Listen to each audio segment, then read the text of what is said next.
Now the really good news is that Inverness Tours are up and running again. Yes, our offerings are a little updated and a little altered to suit the times that we find ourselves in, but our boots are on the ground. Basically, we have the industry standard mark, which is called We're Good to Go. That means we followed the government and industry advice in terms of COVID-19 guidelines. We've put risk assessments in place and processes, clear processes to maintain cleanliness and social distancing.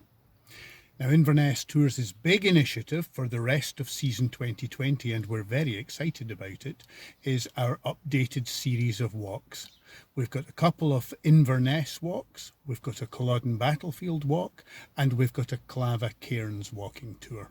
So I thought I'd give you a fast taster of these places, and that's where we're off to. Inverness Castle. It's a great place to overview the city of Inverness. There's been a castle on this hill since earliest times, but the one behind me there dates from 1835. The lassie on the plinth there, that's Flora MacDonald, a heroine of the 1745 Rising who helped Bonnie Prince Charlie to escape. She's shielding her eyes, looking out there, checking that there's no redcoats in the vicinity. I'm sad to say today she is not wearing her animatronic seagull hat. We can also see the River Ness down below me there. It runs 6 miles from Loch Ness down through the city, the capital of the Highlands, to the sea. There are many fine buildings upon it.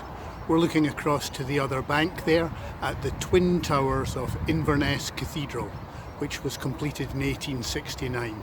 It has many fine points of interest inside it. We quite often take our guests round that. And then further upstream is the beautiful park and the braided paths of the Ness Islands. The city centre itself is back in that direction, and there are many fine buildings and many fine stories and tales that we can tell you when you come to visit. Here I am at Culloden Battlefield. This of course is a place well known to Outlander fans, but it is a place of enormous national and international significance too.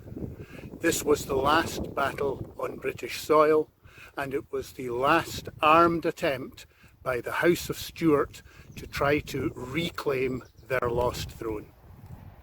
On the 16th of April 1746, 5,000 exhausted Jacobites struggled into position to await the arrival of 10,000 well-rested redcoat troops. The resulting episode was a terrible defeat and a massacre for the Jacobites.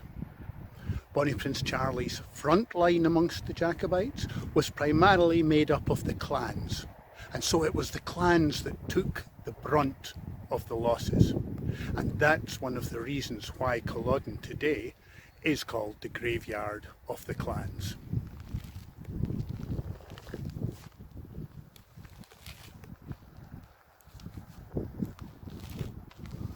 We are here to tell you the stories of both the romance and the tragedy that was the 1745 Rising, and also to let you, as we wander, experience the poignancy of the site for yourself. Clava Cairns, a name that means the good stones, a 4,000-year-old Bronze Age ritual landscape of fantastic significance. This site is aligned on the movement of the sun and of the moon. It has many secrets that it still holds close, but many of its mysteries have been unearthed. We particularly love bringing our guests here because they too can enjoy the peace of the place while we unpack stories about the Bronze Age folk, how they lived, how they built these amazing stone circles, and a little bit about the legends of the place, the ley lines, a bit about Outlander. We see the split stone behind me there, and altogether all about these ancient places of power. that's us back, safely in the drive, the Duke and I just wanted to end by saying, if any of you fancy taking our new walks this year, just get in touch. We'd be delighted to go out with you.